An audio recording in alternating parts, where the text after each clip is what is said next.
حضرت علی رضی اللہ تعالیٰ عنہ فرماتے ہیں کہ 4 راتوں کو دنیا کے کاموں کو چھوڑ کر اللہ کے لیے فارغ کر دو۔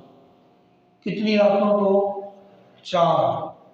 فرماتے ہیں پہلی رجب کی پہلی رات، پھر فرماتے ہیں 15ویں شعبان کی رات، پھر فرماتے ہیں عید الفطر کی رات، پھر فرماتے ہیں عید الاضحیٰ کی رات۔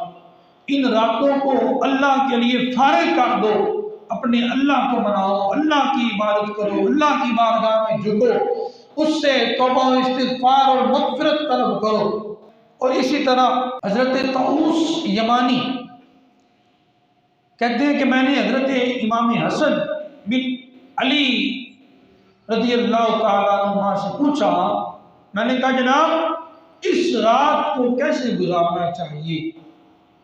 تو آپ نے فرمایا کہ اس رات کو میرا معمول یہ ہے کہ میں اس رات کو 3 حصوں میں تقسیم کرتا ہوں۔ ایک حصہ میں اپنے نانا جانا رحمت للعالمین صلی اللہ تعالی علیہ وآلہ وسلم کی ذات اقدس پر درود پڑھتا ہوں۔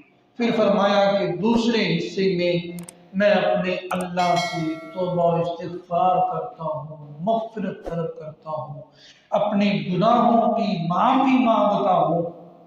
اور فرمایا کہ اس رات کے تیسرے حصے میں قیام کرتا ہوں، نوافل ادا کرتا ہوں۔ تو اس یمانی کہتے ہیں کہ میں نے کہا جناب ایسا کرنے سے کیا ہوتا ہے؟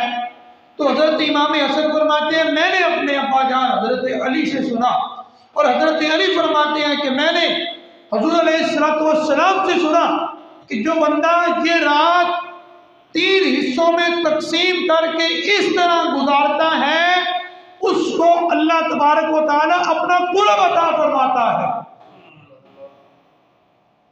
وظیفے تو بڑے ہوتے ہیں، اسی اللہ دے ولی بن جائیے، اسی اللہ دے قریب ہو جائیے۔